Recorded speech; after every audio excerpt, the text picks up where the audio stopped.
आज हमारे बीच मुख्य अतिथि के तौर पर उपस्थित हैं डॉक्टर CM शुक्ला जी। एक छोटे से आग्रह पर सबने सामाजिक कार्य में समय देने के लिए सहमति प्रदान की और इसके लिए मैं हृदय से धन्यवाद करता हूं सबका। जहां तक सर के कार्यों के बारे में अगर बात की जाए तो समाज में जितने भी ऐसे क्षेत्र हो सकते हैं जहां सेवा की समाज में सेवा के कार्य में निरंतर लगे होते हैं, तो सबसे पहले मैं मंच पर उपस्थित हमारे मुख्य अतिथि प्रांत सह सचिव श्री तिलक मिश्रा जी और जिले के दायित्व पर जिला सचिव श्री बालमुकुंद द्विवेदी जी, आप सभी का स्वागत करता हूँ, वंदन करता हूँ, अभिनंदन करता हूँ। अपनी बात को रखने से पहले मैं निवेदन करूंगा कि जो मुख्य कार्य कहीं न कहीं ग्राहक से संबंधित ही होगा, तो ग्राहक से संबंधित क्या कार्य होना चाहिए? क्या ग्राहक को किसी भी प्रकार से समाज में सेवा की आवश्यकता होती है? ये संगठन ग्राहक के लिए क्या करता है? किस तरीके से अपना मार्गदर्शन समाज के उन शोषित और पीड़ित ग्राहकों तक पहुंचाता है और किस तरह से उनको जागृत करने का काम करता है, इस विषय में आज हम चर्चा करेंगे, जो कि आज हमारे इस कार्यक्रम का प्रमुख उद्देश्य भी है। किन किन सावधानियों का एक ग्राहक के तौर पर हमें ध्यान रखना होता है समाज में किसी भी प्रकार की सेवा और वस्तु के क्रय करते समय, वो सारी चर्चा भी आज हम संक्षेप में करने वाले हैं। सबसे पहले मैं छोटा सा परिचय दूंगा। ग्राहक पंचायत पिछले 50 वर्षों से कार्यरत है और पिछले 50 वर्षों में ऐसे कई आयाम आए, ऐसे कई आवश्यकताएं आई जहां ग्राहक पंचायत की आवश्यकता मुख्य रूप से महसूस हुई। अगर हम बहुत पुराने समय की बात करें, आजादी के तुरंत बाद जब भारत का विकास शुरू ही हो रहा था, उस समय पे हम देखेंगे चारों तरफ व्यापार अपने चरम सीमा पर पहुंचने के लिए अग्रसर थे, व्यापारी लोग आगे आ रहे थे, कई तरह के व्यापार स्थापित हो रहे थे और उस समय पर उन व्यापारियों को जो समस्याएं आ रही थी, उन समस्याओं के समाधान के लिए व्यापारियों की मांग पर शासन के द्वारा कई तरह के ऐसे प्रावधान दिए गए, ऐसे समाधान दिए गए जिससे उनके कानूनी हितों की रक्षा की जा सके। भाई अगर हम कोई व्यापार कर रहे हैं तो कहीं ना कहीं हमें कानूनी हित की आवश्यकता पड़ती है, तो वो सारे प्रावधान उस समय जो वर्तमान व्यवस्था थी उन्होंने व्यापारियों के लिए किए, व्यापार स्थापित हुए, ग्राहकों ने खरीदारी भी शुरू की। इसके कुछ समय के उपरांत देखा गया कि ग्राहक जब बाजार में सामान खरीदने जा रहा है और उसका शोषण समाज में कई जगहों पर हुआ और जब उसको आवश्यकता हुई कि हम अपने शोषण के विरुद्ध कोई आवाज उठा सके, अपनी कोई मांग रख सके, तो ऐसा करने के लिए ऐसी कोई व्यवस्था नहीं थी कि ग्राहक भी किसी का सहयोग लेकर के अपनी मांग को सही प्लेटफॉर्म पर रख सके। तब जाकर के आवश्यकता पड़ती है हमें अखिल भारतीय ग्राहक पंचायत जैसे विभिन्न संगठनों की। एक मात्र संगठन है ऐसा मैं नहीं कहूंगा, ऐसे बहुत सारे संगठन हैं जिन्होंने अलग अलग समय पर ग्राहकों के हितों की रक्षा के लिए कई सारे कार्य किए हैं और अपना योगदान दिया है। लेकिन ग्राहक पंचायत एक सिस्टमैटिक तरीके से उन समस्याओं की जड़ तक जाता है कि यह समस्या कहां से शुरू हुई, इसका समाधान हमें कहां से निकालना है और उस मांग को संबंधित प्लेटफॉर्म तक ले जाके उस समस्या का समाधान कराने में अपने आप को, अपनी भूमिका को देखता है। तो जनरली क्या होता है कि आज हम बाजार में विभिन्न प्रकार की सेवाएं ले रहे हैं, विभिन्न प्रकार की वस्तुओं की खरीद करते हैं और विभिन्न प्रकार की शासकीय सेवाएं भी हम लोग लेते हैं। उदाहरण के तौर पर अगर हम बात करें कि आप सभी घरों में आज की डेट में इलेक्ट्रिक कनेक्शन होता है, जो कि पावर हाउस विभाग के द्वारा सेवाएं हमें प्रदान की जाती हैं, अलग अलग बोर्ड के माध्यम से सेवाएं हमें दी जाती हैं। इसी प्रकार से आप कोई अन्य सेवा ले रहे हैं, कुछ सेवाएं आपको नगर निगम नगर पालिका के द्वारा दी जाती हैं, कुछ सेवाएं आप भू राजस्व विभागों के द्वारा लेते हैं और कुछ सेवाएं आप प्राइवेट वेंडर से भी लेते हैं। मॉल्स में खरीदारी करते हैं, गैस खरीदते हैं, पेट्रोल खरीदते हैं, ऐसी बहुत सारी वस्तुएं हैं। इनको खरीदने के बाद कई बार हम महसूस करते हैं कि आज हमें ठगा गया। उस समय हम क्या करें और हमें ठगा ना जाए, इसके लिए हम क्या कर सकते हैं? क्या हम कोई पूर्व सावधानी भी रख सकते हैं? तो लिखा पढ़ी की पाठशाला, ये इसका एक विशेष भाग है कि हमें ठगा ही ना जाए, उसके लिए हम क्या करें। तो इस कार्य में हम सबसे पहले देखेंगे कि लिखा पढ़ी की पाठशाला के माध्यम से हम एक आदत अपने अंदर डेवलप कर सकते हैं। जब हम किसी भी वस्तु को क्रय करते हैं और किसी सेवा को क्रय करते हैं तो सबसे पहले हम ये जाने कि वो वस्तु विक्रेता हमसे क्या वादा कर रहा है, मतलब उसके एड में क्या दिया गया है, उसके वस्तु के ऊपर क्या लिखा गया है, किस तरह के कमिटमेंट आपको दिए गए हैं, क्या वस्तु को खरीदने के बाद वो सारे कमिटमेंट पूरे होते हैं। अगर पूरे होते हैं तो बिल्कुल ठीक है, आपके साथ शोषण नहीं हुआ है।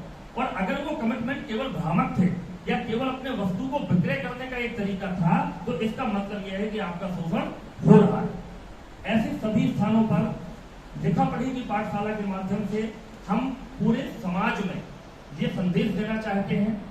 जिस कार्यक्रम का आज उद्घाटन दिवस है, ये कार्यक्रम का आज उद्घाटन दिवस है, इसके बाद इस कार्यक्रम को लेकर के और इन सारी चीजों को लेकर के हम समाज के सारे वर्गों तक जाएंगे, वार्ड साहब बैठक करेंगे, तहसील साहब बैठक करेंगे और आवश्यकता पड़ी तो घर घर भी जाना पड़ा तो हम जाएंगे।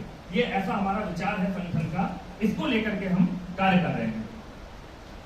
लिखा पढ़ी के अंतर्गत अगर हम देखें तो क्या क्या आता है, किसी वस्तु को क्रय करते समय कितने लोग हैं जिनकी ये हैबिट है कि हम हर वस्तु के पीछे उसमें लिखी हुई MRP और उसमें लिखा हुआ date of manufacturing, date of expiry या बेस्ट यूज का प्रोसेस क्या होना चाहिए, क्या ये हम देखते हैं। अगर हम नहीं देखते हैं तो हमें आज की इस कार्यशाला के माध्यम से ये आदत आज से ही शुरू कर देनी है। आप 2 रुपए का भी सामान खरीदते हैं, उसका अध्ययन जरूर करें कि ये है क्या, इसकी व्यवस्था क्या है, इसमें MRP क्या है, इसमें डेट क्या है, मैन्युफैक्चरिंग क्या है, कहाँ का बना हुआ प्रोडक्ट है। ये सारी बातें हम अपने दिमाग में लाना शुरू करें अगर हमें शोषण से बचना है तो। किसी भी वस्तु और सेवा को खरीदने के बाद आपको उसका प्रमाण लेना आवश्यक है। वो प्रमाण पक्के बिल के तौर पर हो सकता है। अगर अनरजिस्टर्ड व्यापारी है तो आपको कुछ ना कुछ अपनी दुकान का एक लिखा हुआ कुछ ना कुछ कागज देगा कि आपने उस दुकान से वो सेवा ली है। ये क्यों जरूरी है कि अगर उस सेवा में या वस्तु में कोई कमी निकलती है तो कम से कम हम बाद में जाकर के उसको बता सके कि ये हमने आपके यहाँ से लिया था। कई बार ऐसा आपके साथ हुआ होगा कि अननोन दुकान से अगर आपने कोई सामान परचेज किया है तो वो दुकानदार बाद में कई बार कहता कि नहीं हमारे यहाँ का नहीं है, ये कहीं और से लिया होगा। ऐसा आपने कई बार देखा होगा। तो ऐसा ना हो उसके लिए वो छोटा सा प्रमाण कागज के तौर पर हमारे पास होना चाहिए। इसके बाद अगर हम और आगे बढ़ते हैं, बड़ी वस्तु की खरीद की बात करें तो उसमें हमें क्या लेना है, एक तो बिल लेना है, वो भी पक्का GST लगा हुआ बिल लेना है, नंबर 1। नंबर 2 चीज हमें क्या लेनी होती है, उसमें उस प्रोडक्ट की प्रॉपर वारंटी क्या है, उसकी सारी कंडीशंस आपको पता होनी चाहिए कि बाद में ये ना कहा जाए कि ये नहीं ये तो कंडीशन अप्लाई है, ये तो ऐसा था ही नहीं, वो तो आपने गलत समझ लिया था। ऐसा कई बार हमें देखने को मिलता है। इन चीजों पर हमें अगर कंटिन्यू जागरूकता रखने की आदत आ गई तो ग्राहक के साथ समाज में शोषण कहीं नहीं हो सकता। इसी प्रकार से अगर आप पावर हाउस का कनेक्शन आपके घर में है तो इलेक्ट्रिक बिल हमें संभाल के रखने की आदत होनी चाहिए। मुख्यतः हमें 3 से 4 महीने 5 महीने के बिल की आवश्यकता होती है जब कोई विषय आता है, जैसा होना चाहिए वो बिल लेकर के हम जाएं, उसके बाद हम अपनी बात कह पाएंगे। अगर हमारे पास कागज नहीं है तो हम प्रमाण नहीं दे पाएंगे। तो इस प्रकार से कौन कौन से कागज किस समय, दस्तावेजों के प्रकार, इसमें बताया गया बिल, रसीद, पॉलिसी पेपर एंड एग्रीमेंट। किसी वस्तु के क्रय और सेवा के क्रय के समय हमें आवश्यकता होती है बिल की। इसके बाद जब आप कोई भुगतान करते हैं, किसी भी प्रकार का भुगतान स्कूल, कॉलेज, यूनिवर्सिटी से लगा के सरकारी सेवा हो गया, सेफ हो गया, हमारे पास तो प्रमाण है। आपके पास भुगतान करने का प्रमाण है, आपके पास ये प्रमाण नहीं है कि ये भुगतान इस एवज में किया गया है। कल के दिन हो सकता है वो कहेगा कि तो उधार लिए थे हमारा, इन्होंने लौटा दिया। तो उस वस्तु का हमने पैसा दिया, उसकी प्रमाण कौन देगा, वो व्यक्ति देगा जिसको आपने पैसा दिया है। ये बड़ी सावधानी के विषय होते हैं। एग्रीमेंट और पॉलिसी पेपर। पॉलिसी पेपर आज का, क्योंकि जितनी भी कंडीशन होती हैं मैक्सिमम रीजनल लैंग्वेज में नहीं होते और बहुत छोटे छोटे शब्दों में कई जगह कंडीशन अप्लाई करके स्टार लगा करके आपको गुमराह कर दिया जाता है और जल्दबाजी में फाइन आपसे कराए जाते हैं। ये बात सही है? सही है ना? पॉलिसी पेपर आपके पास आता है, उसकी हर कंडीशन, नियम, जिसमें आपका लाइफ इंश्योरेंस कवर होता है, मेडिकल इंश्योरेंस कवर होता है, दुकान का बीमा, गाड़ी का बीमा, ये सारे कवर होते हैं। जब भी बीमा हम लेने जाएं, एक बार उन नियमों को पहले तो मौखिक समझने का प्रयास करें और जो सामने वाला मुंह से बता रहा है क्या वही कागज पे लिखा है, ये कागज पे कुछ और लिखा है, वो कुछ और बता रहा है। ये 90% केस है मार्केट में। हमें बताया तो ऐसा था, अब तो ऐसा है, और वो व्यक्ति आज है ही नहीं। जब आप क्लेम लेने जाते हैं, जब फाइनेंशियल आप कोई सेवा लेने जाते हैं, तो आपको क्या कमिटमेंट दिए गए हैं, किस चीज के चार्जेस कितने बताए गए हैं, क्या वो प्रॉपर हैं, नहीं है, ये सारी चीजें हमें कहां से मिलेंगी?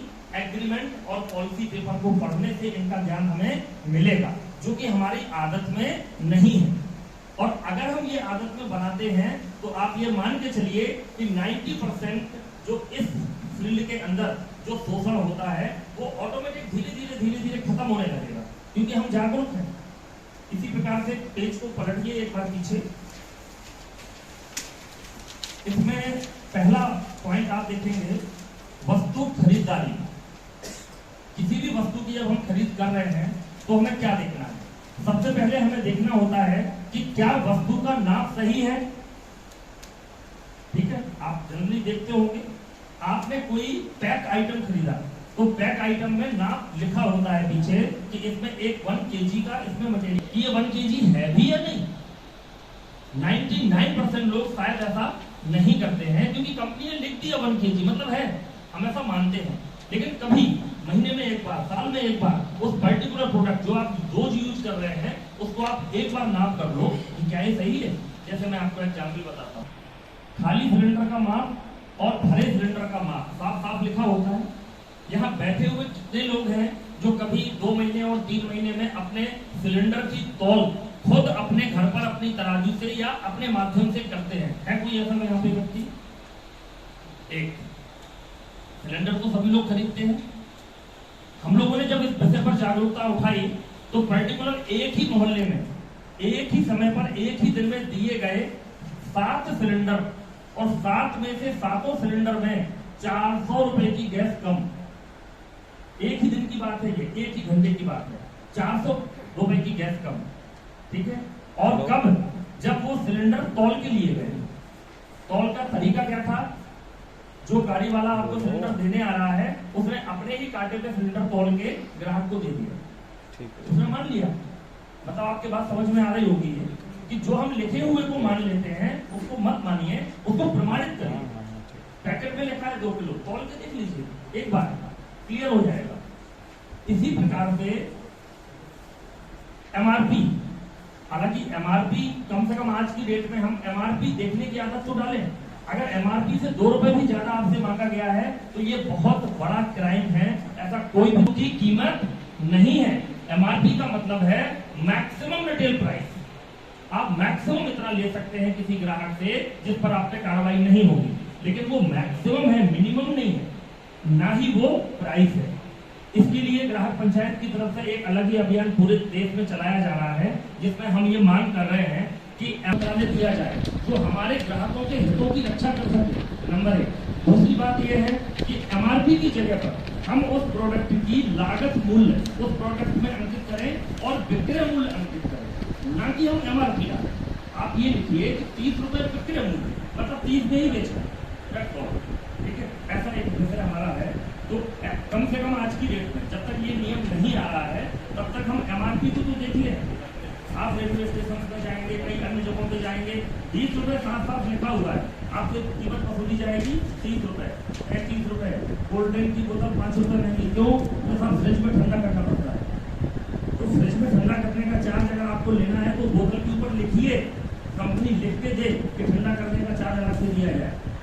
ये जैसे हैं बहुत छोटे हो सकते हैं, लेकिन ये भ्रष्टाचार और शोषण का बहुत बड़ा कारण।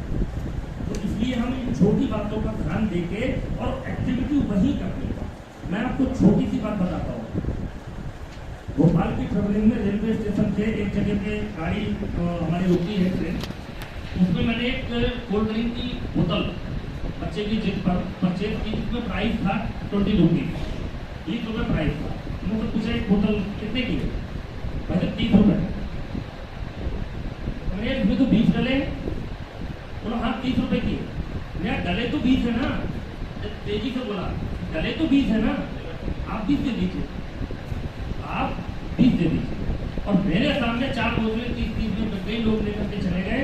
जो लोगों को ये लगता है कि चूंकि ये रेलवे स्टेशन है तो ये बाहर से अंदर लाया होगा, तो से इसका कॉस्ट होगा, जबकि ऐसा कुछ भी नहीं।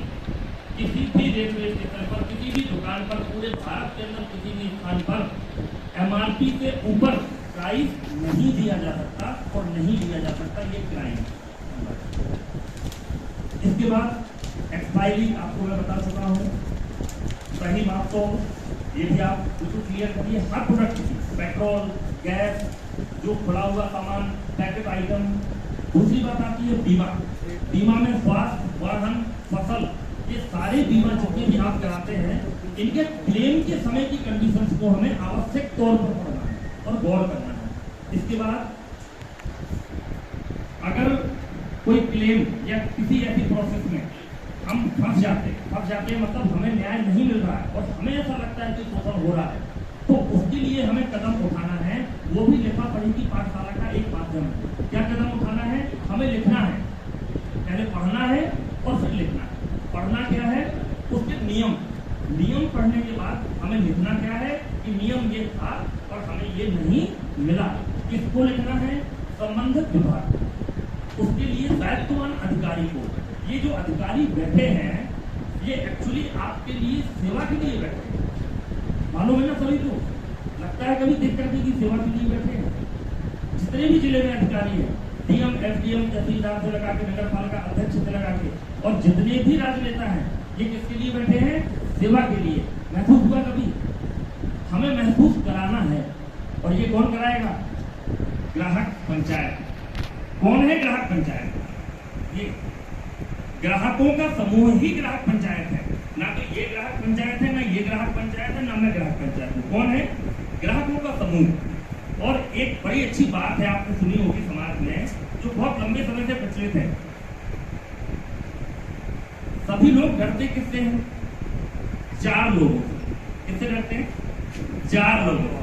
कैसे? भाई ऐसा करोगे 4 लोग देखेंगे तो क्या कहेंगे? सुनिए ये बात यार, भाई वहां खड़े मत हो, 4 लोग देखेंगे तो क्या कहेंगे? सुना है ना? तो हमें डर किसका है? 4 लोगों का। जब आपके साथ शोषण होता है तो क्या वो 4 लोग साथ में होते हैं? बस वो 4 लोग साथ में खड़े कर लीजिए। पूरे भारत में कहीं शोषण नहीं, ना गवर्नमेंट में ना प्राइवेट।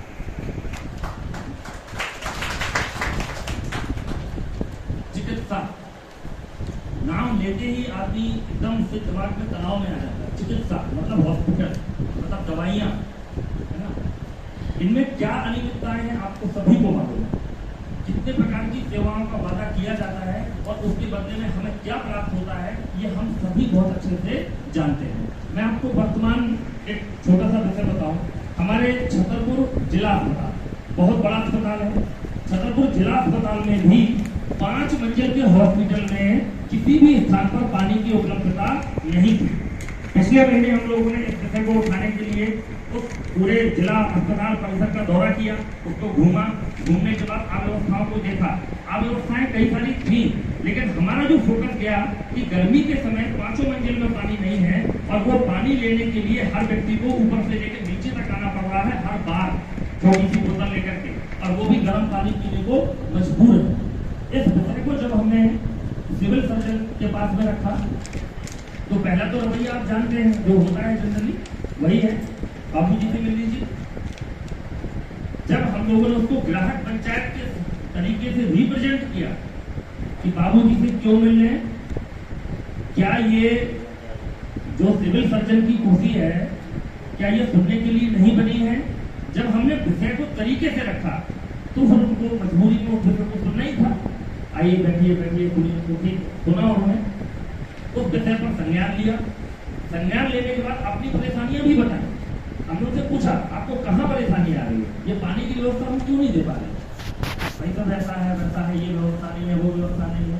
हमने उनसे कहा ठीक है आप लिख दीजिए कागज पे कि हमारे पास ये व्यवस्था नहीं है। हम कमिश्नर से मांग करते हैं, हम आपके जिला जो अपने जो चिकित्सा जो मंत्री हैं हम उनसे मांग करते हैं, आपके पास जो नहीं है आप हमें लिख दीजिए, हम मांग करके आपको ला करके देंगे ना, फिर तो आप कर लेंगे। तो अल्टीमेटली ऐसा कुछ होता नहीं है कि उनके पास कोई कमी हो। फिर वो समाधान हुआ, वो वाटर कूलर लगाया गया, पानी की व्यवस्था कराई गई। तो ये एक छोटी सी बात इसलिए बताई है कि व्यवस्था में बदलाव होता है अगर हम करने के लिए खड़े हो जाएं। 1500 मरीज हैं, अगर एक दिन वो 1 घंटे के लिए बाहर खड़े हो जाते मैदान में और सिर्फ इतना कह देते पानी दो पानी दो पानी दो, तो क्या पानी नहीं मिलता? लेकिन नहीं कह पाए कभी, सालों से वो व्यवस्था चल रही है और अभी फिर से बिगड़ी। जवाब भी सही, ऐसा ही उदाहरण हर विभाग में आपको मिलेगा पूरे समाज में। दवाइयों के रेट आप समझते हैं क्या हो रहा है पूरे समाज में, पूरे मार्केट में। डॉक्टर्स की सेवाएं किस तरीके से आपको मिल रही हैं, क्योंकि डॉक्टर तो भगवान है और भगवान इतनी आसानी से मिलते नहीं है, इसीलिए डॉक्टर भी नहीं मिलते आपको आसानी से, ढूंढना पड़ता है। लेकिन एक कहावत और भी है कि ढूंढने से तो भगवान भी मिलता है, तो हम ढूंढे तो डॉक्टर साहब कहाँ गए, ड्यूटी किसकी थी, टाइम क्या था, क्यों नहीं आए, इनका अधिकारी कौन है, संपर्क करें साहब, डॉक्टर साहब क्यों नहीं आए। इतना हम करते हैं क्या? अगर हम इतना करने लगे तो समाज में व्यवस्था का सुधार जरूर होगा। फाइनेंस, आज भारत में अगर शोषण का कोई सबसे बड़ा माध्यम बनाया जा रहा है तो आप हर गली कोने में फाइनेंस कंपनी का ऑफिस आपको ढूंढने के लिए मिल जाएगा। और वो फाइनेंस कंपनी बनी तो है पैसा देने के लिए, काहे के लिए? पैसा देने के लिए कि आपकी कोई परेशानी हो, आप मुसीबत में हो तो हम आपकी मदद करेंगे। क्या मदद करेंगे? आपको पैसा देंगे। अगली जो लाइन है वो बताना भूल जाते हैं वो कि ये जो पैसा हम आपको देंगे इसके बदले में कितने गुना वसूल करेंगे, ये वो बताना भूल जाते हैं और हम पूछना भूल जाते हैं। अगर हम इसको पूछना चालू कर दें कितने % का ब्याज होगा, क्या पेनल्टी होगी, क्या क्या तरीके होंगे, आज हमारे बीच मौजूद नहीं है। मैं आपको एक उदाहरण बताता। 14,000 रुपए का फाइनेंस, कुल प्रोडक्ट की कॉस्ट 14,000 रुपए, वो उसका था बजाज फाइनेंस का मैटर है। मैं आपको खुल के नाम बता रहा हूँ, मुन्ना रैकवार जी का विषय है। 14,000 का मोबाइल खरीदा, फाइनेंस कराया बजाज फाइनेंस से, 2,000 रुपए डाउन पेमेंट जमा कराया गया, 12,000 रुपए फाइनेंस किए गए और 12,000 रुपए के बदले 39,000 स्टेटमेंट में मैं देख करके आया हूँ उन्होंने जमा किया है। आज भी लोन चुकता नहीं है, आज भी गुंडागर्दी और वसूली जारी। इस केस को हम लोग लेके गए, समाधान कराया, उनकी आंखों में आंसू आ गए जब समाधान होता है। हमारे हरीश जी मौजूद हैं, आपका सहयोग था हरीश जी का कि आपने उसकी पीड़ा सुनी व्यक्ति की और पीड़ा सुन करके उसको लेके आए, ग्राम पंचायत तक आवेदन लिखवाया, तो वो सारा समाधान वहाँ पे किया गया। विद्युत विभाग में कई सारी ऐसी अनियमितताएं हैं जो नियम बता करके आपके साथ की जाती है। हमेशा कहा क्या जाता है ऐसा नियम है, ठीक है। नियम 2 प्रकार के होते हैं, एक होता है नियम जो लिखा हुआ होता है रियल में कागज में, जिसको शासन बनाती है, और एक होता है स्वघोषित नियम, इसको कौन बनाता है? टेबल पर बैठा हुआ व्यक्ति, वो अपने नियम अलग बनाता है और उस नियम पर वो आपको चलाता है। तो हमें सिर्फ एक चीज पूछनी है कि जो भी नियम है क्या उसका लिखित में कोई प्रमाण है क्या? कोई भी मुद्दा उठाने से पहले अगर ये नियम है तो क्या इसका लिखित में प्रमाण है क्या? लिखित में प्रमाण है तो दे दीजिए, अगर वो है लिखित में तो ठीक है, फिर इसकी जगह उस नियम के अनुसार आपको चलना होगा, और अगर वो स्वघोषित नियम होगा तो उसका प्रमाण आपको कहीं नहीं मिलेगा। इन स्वघोषित नियमों से अगर हमने समाज को बचा लिया तो जो पीड़ित शोषित जो ग्राहक है वो पूरे समाज में राजा की भूमिका में आ जाएगा। ग्राहक को क्या कहा गया है? भगवान के समान। ग्राहक को राजा कहा गया है। क्यों कहा गया? राजा इसलिए कहा गया है कि जब हम किसी वस्तु का क्रय करते हैं तो सबसे पहले तो आप उस वस्तु की कीमत देते हैं, फिर आप दूसरे नंबर पर उस दुकानदार को उसका लाभ देते हैं जिससे उसका घर चलता है, और तीसरे नंबर पर आप सरकार को टैक्स देते हैं जिससे सरकार चलती है, जिससे ये देश चलता है। तो ग्राहक राजा हुआ कि नहीं हुआ? ये तीनों काम किसके हैं? राजा के।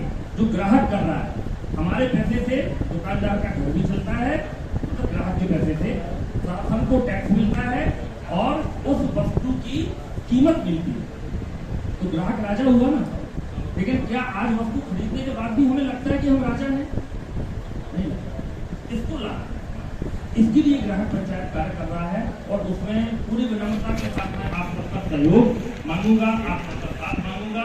वैचारिक, शारीरिक, जिस प्रकार का बौद्धिक जो भी आप हमें सहयोग दे सकें वो मैं आपसे मांगूंगा।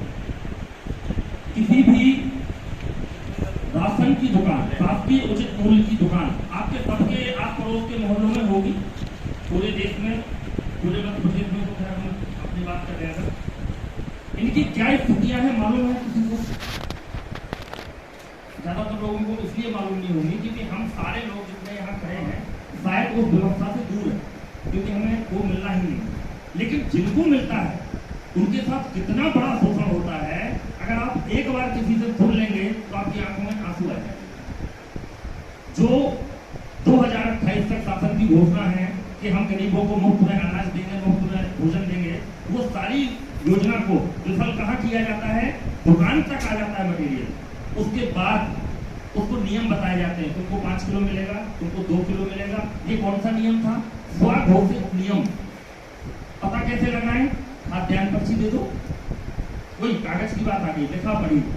भाई हमारे लिए कितना अलॉट है, ये कहीं लिखा तो होगा कागज में, किसी दस्तावेज में तो होगा, ऑनलाइन में तो होगा। कहीं से हम प्रमाण ले लें कंट्रोल वाले से कि भाई साहब हमारे लिए जो आया है शासन से उसका प्रमाण दे दीजिए और उतना ही हमें राशन दे दीजिए, तो काम हो गया। लेकिन ऐसा 99% नहीं होता।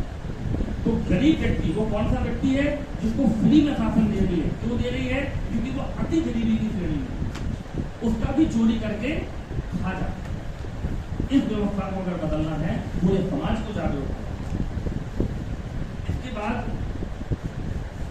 कागज की ताकत, कागज की ताकत सभी पढ़े लिखे लोग जानते हैं। जो शक्ति कागज में होती है वो किसी भी हथियार में नहीं। आज एक नाम आपने काफी सुना होगा, RTI, सुना है ना? RTI एक ऐसा कागज बन गया है आज की डेट में कि अगर आप किसी विभाग में जानकारी मांगने के लिए RTI लगा देते हैं तो आप ये मान के चलिए कि वो इतने बड़े हथियार की तरह काम करता है विभाग के अंदर और आपके हक आपको दिलाता है। हम कितने लोग प्रयोग करना जानते हैं? क्या हमने कभी आज तक किसी RTI का प्रयोग किया किसी भी विभाग के लिए? नहीं किया। क्यों? क्योंकि हमें समस्या कभी दिखी नहीं। क्यों नहीं दिखी? क्योंकि हम मैनेज हैं, हम तो समाज के अनुसार मैनेज हैं। यार भाई तो वो बिल देता ही नहीं तो क्या करें, यार वो तो 2 रुपये ज्यादा ही लेता है तो क्या करें, ठीक है हटाओ। ये हमारा स्वभाव बन चुका है। हमें इस व्यवस्था को अगर बदलना है तो इन सारी चीजों का प्रयोग करना पड़ेगा कागज के माध्यम से। ये लेखा पढ़ी पाठशाला का आज का हमारा प्रमुख विषय जिसका हम उद्घाटन कर रहे हैं और इस विषय को लेकर के हम पूरे जिले में, इनफैक्ट पूरे भारत में हम इस व्यवस्था को लेकर के धीरे धीरे बढ़ रहे हैं। और आप सब हमारे सहयोगी के तौर पर और संगठन के कार्यकर्ता के तौर पर, सदस्य के तौर पर, पदाधिकारी के तौर पर आप अपनी अपनी भूमिकाएं सुनिश्चित करें। ऐसा ग्राहक पंचायत आपसे निवेदन करती है और अनुरोध करती है। अगर ज्यादा नहीं कर पा रहे तो एक काम कर सकते हैं, आप जहां बैठे हैं, जिस व्यवस्था में बैठे हैं, कोई ना कोई पीड़ित आपके पास आता होगा, आपको योग्य मान कि भाई साहब पढ़े लिखे हैं, इनसे सलाह ले लेते हैं, तो आपके पास आता होगा कि भाई ये समस्या है, इसका समाधान बता दीजिए। आप करने में सक्षम है तो ठीक है। अगर आपको लगता है कि थोड़ी अनकंफर्टेबल हो रहा है तो कम से कम ग्राहक पंचायत कार्यालय तक उसको भिजवा दीजिए। आप या तो लेके आ जाइए, फिर हम उसको मार्गदर्शन प्रदान करें और हम सब मिलकर उसकी समस्या का समाधान कराएं। किसी भी संगठन की सफलता का एक मात्र तरीका होता है, दुनिया का कोई भी संगठन हो उसका एक मात्र तरीका होता है व्यक्ति में जागरूकता, समाज में एकता, इसका परिणाम होता है न्याय में सुलभता।